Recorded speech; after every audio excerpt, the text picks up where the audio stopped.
National ക്രിക്കറ്റിലേക്കുള്ള പ്രതീക്ഷയും. Criminal അയ്യോ മുത്തച്ഛൻ എന്തായി പറയുന്നേ? രമേശ് എവിടെയാന്ന് ഞങ്ങൾക്കറിയില്ല. പോലീസ് വന്നപ്പോ കോളേജിൽ നിന്ന് മിസ്സിംഗ് ആയതാ. പേടിച്ചിട്ട് എവിടെയെങ്കിലും ഹൈഡ് ചെയ്തതായിരിക്കും. പ്രശ്നം ഒന്ന് കോംപ്രമൈസ് ആയ അയാള് പുറത്തു വരുമെന്ന ഞങ്ങളുടെ വിശ്വാസം. മാത്രമല്ല പോലീസുകാരുടെ കൈ കിട്ടിയ അയാളുടെ പൊടി പോലും വെച്ചേക്കില്ല മുത്തശ്ശ. ശരി ശരി, താങ്ക് യു മുത്തശ്ശ. എന്തായി? നടേശൻ അങ്കിളുമായിട്ട് സംസാരിച്ചിട്ട് എന്നെ തിരിച്ചു വിളിക്കാമെന്ന മുത്തശ്ശൻ പറഞ്ഞത്. ആ വേഷം മാറുണ്ടായിരുന്നു. വിഗും വെച്ച് വേഷം കെട്ടി എത്ര നേരം വെച്ചണ്ടാ? തലയും ദേഹമൊക്കെ ചൊറിയുന്നു. പെൺവേഷത്തിലായിരുന്നെങ്കിൽ ആരെങ്കിലും പെട്ടെന്ന് വന്നാ എന്തെങ്കിലും കള്ളം പറഞ്ഞ് അഡ്ജസ്റ്റ് ചെയ്യായിരുന്നു. വാതിൽ കുറ്റിയിട്ടിട്ടില്ല. വേഗം ചെന്ന് കുറ്റിയിടും.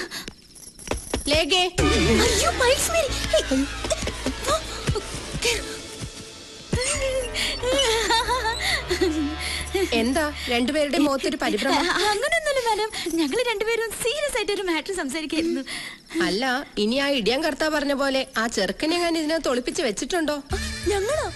മാഡത്തിന് ഞങ്ങളെ വിശ്വാസമല്ലേ? വിശ്വാസമില്ലാഞ്ഞിട്ടല്ല, ഇപ്പോഴത്തെ പെൺപിള്ളേരുടെ കാര്യല്ലേ. അപ്പൊ മാഡത്തിന് ഞങ്ങളെ സംശയമുണ്ട്. എങ്കിൽ മാഡം ഞങ്ങളുടെ റൂം എല്ലാം ചെക്ക് ചെയ്യണം. ചെക്ക് ചെയ്തേ പറ്റൂ. വേണ്ട വേണ്ട, ചെക്ക് ചെയ്യേണ്ട കാര്യമൊന്നുമില്ല. ഈ മേരി പയസിന്റെ കണ്ണു വെട്ടിച്ച് ഒരു പൂച്ച കുഞ്ഞിനെ പോലും ഈ ഹോസ്റ്റലിനകത്ത് ഒളിപ്പിച്ചു വെക്കാൻ ധൈര്യമുള്ള ഒറ്റ അവളുമാരും ഇന്നോളം ജനിച്ചിട്ടില്ല. I am proud of it. അത് ശരിയാ. ആ, നിങ്ങളോട് പറയാൻ വന്ന കാര്യം ഞാൻ പറഞ്ഞില്ലല്ലോ. എന്താ മാഡം?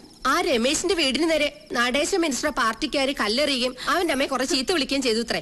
അവരെ ഇപ്പൊ BP കൂടി സിറ്റി ഹോസ്പിറ്റലിൽ അഡ്മിറ്റ് ചെയ്തിരിക്കുകയാണ്. മാഡം ഇതെങ്ങനെ അറിഞ്ഞു? TV ന്യൂസിൽ പറഞ്ഞതാ. ഓർത്താ വലിയ കഷ്ടം അവരുടെ കാര്യം. പ്രസാദ് കൺസ്ട്രക്ഷൻസ് എന്ന് പറഞ്ഞാ എന്തൊരു വലിയ കമ്പനിയായിരുന്നു. ബെൻസ് കാറും കൊട്ടാരം പോലത്തെ വീടും ഒക്കെ ഉണ്ടായിരുന്നവരാ. പക്ഷെ ആരും അങ്ങനെ ബിസിനസ്സിൽ ചതിച്ചു. അവസാനം കടം കയറി കേസും ജപ്തിയൊക്കെ ആയപ്പോ പാവം സൂയിസൈഡ് ചെയ്തു. ഏതായാലും ആ TV ന്യൂസ് കേട്ടത് പിന്നെ ആകെ ടെൻഷനായി. ഇന്നിനിപ്പോ കിടന്നുറങ്ങാൻ പറ്റും തോന്നുന്നില്ല. നിങ്ങൾ കിടന്നോ?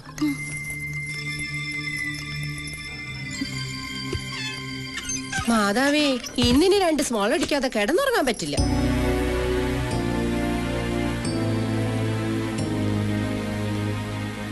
എനിക്ക് എന്റെ അമ്മ ഉടനെ കാണണം.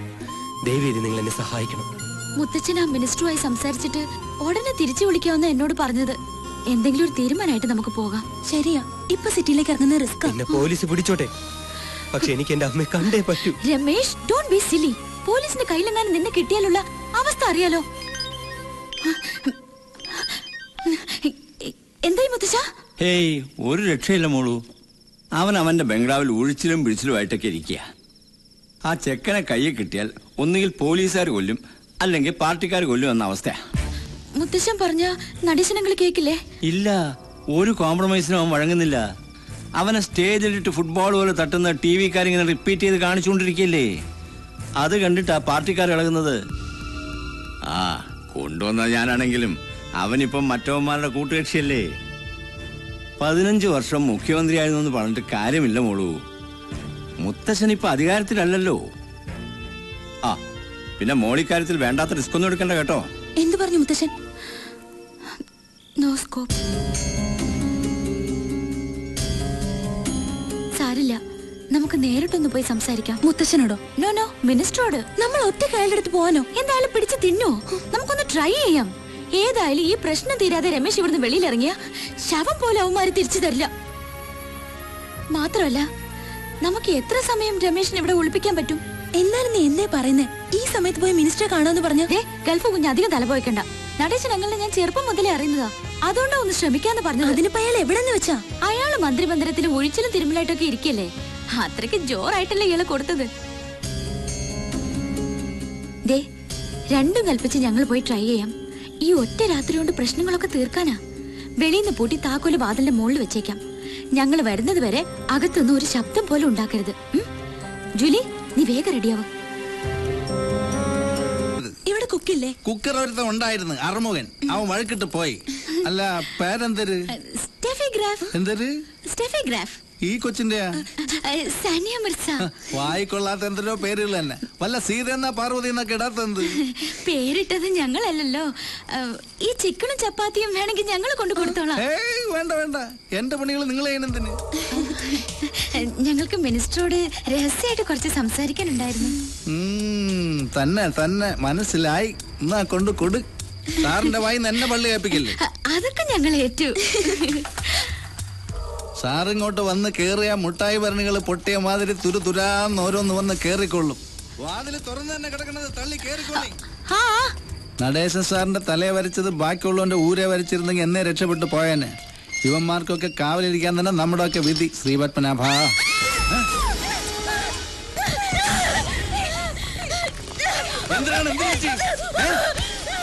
എന്തിനാണിത്? സാറിന് വല്ല കൈപ്പിഴകളും പറ്റിയ? അങ്ങനെ വരാത്തതാണല്ലോ.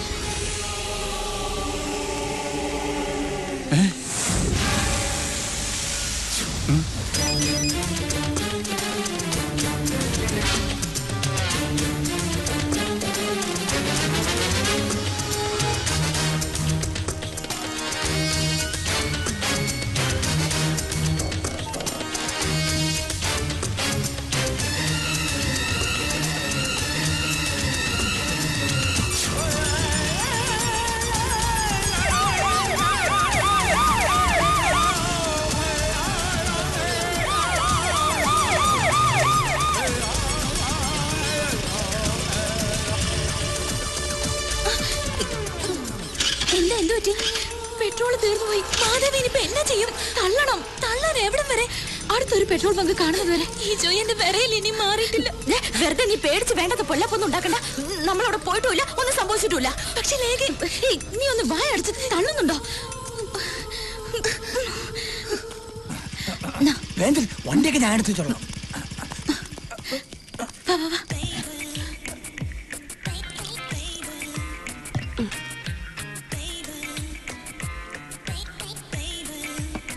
സത്യമാണ് ഈ പറഞ്ഞത്? സത്യം. ഞങ്ങൾ ചെന്നപ്പോ ചോരയിൽ കുളിച്ച് മരിച്ചു കിടക്കായിരുന്നു.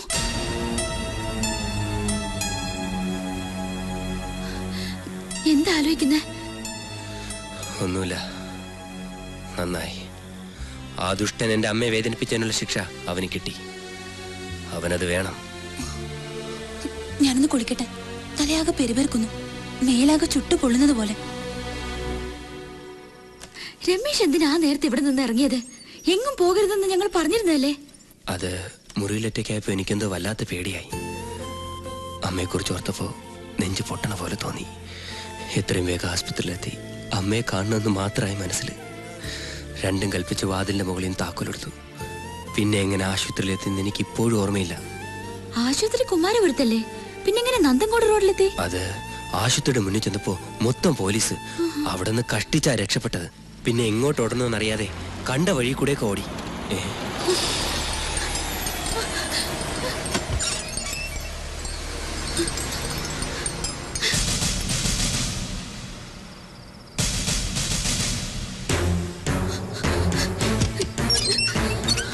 എന്താ?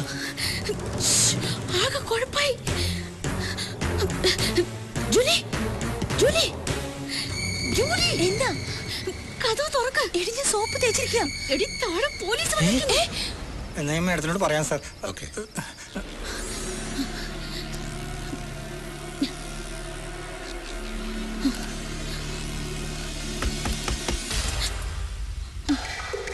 ആരാ? ഞാനാണ് കമ്മീഷണർ കർത്ത.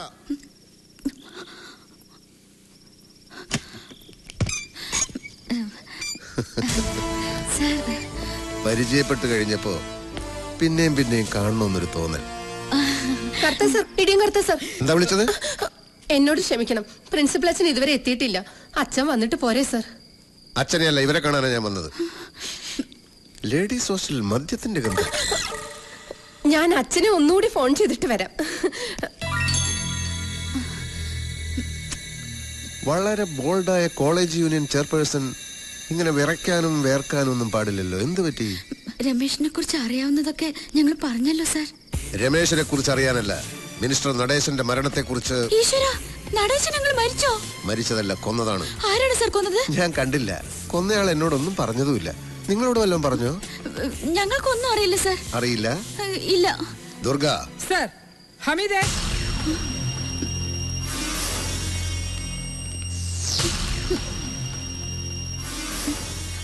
ഇയാളെ അറിയോ? അതല്ല, ഇയാളെ അറിയോ?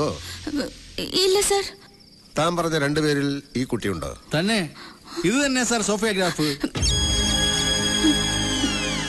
ഹമീദേ, വേലായുധനെ കൊണ്ടുപോയിക്കോളൂ.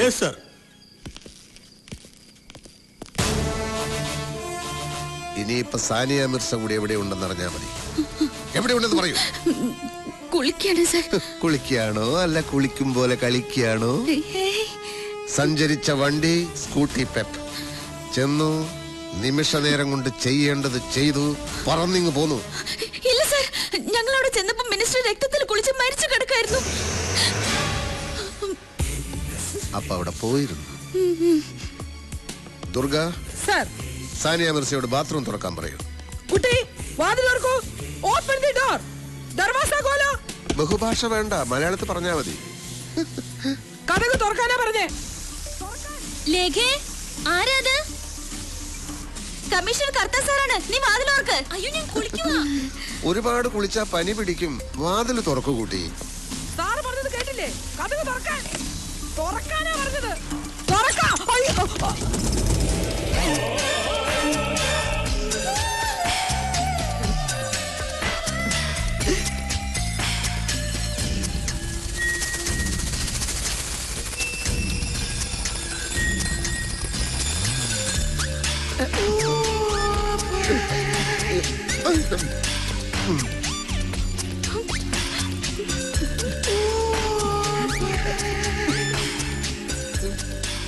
വാതിലടക്കാൻ പറയൂ. കുളിക്കുകയാണെങ്കിലും കുളിക്കല്ലെങ്കിലും ഈ പെൺകുട്ടി ഡിപ്പാർട്ട്മെന്റിനോട് ഇത് ചെയ്യാൻ പാടില്ലായിരുന്നു. എന്ത് നടപടി എടുക്കണമെന്നും പിടികിട്ടുന്നില്ല. നിന്ന് കിണിക്കുകയാണോ? ഡിപ്പാർട്ട്മെന്റിന്റെ അന്തസ്സിനെ പറ്റി ഓർമ്മ വേണം. അയ്യോ സാർ, ഞാനത് അറിയാതെ. എന്റെ ലൈഫിലെ ആദ്യത്തെ സംഭവമാണിത്.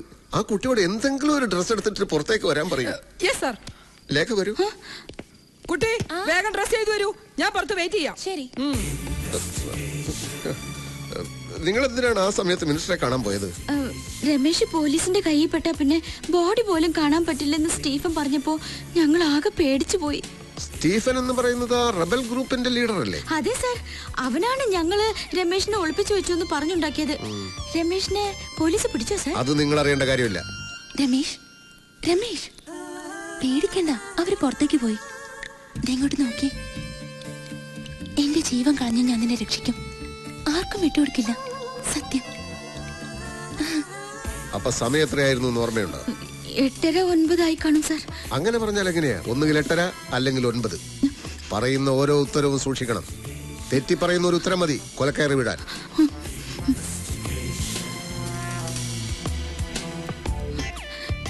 എനിക്ക് കൃത്യമായി ഓർമ്മയില്ല സാർ.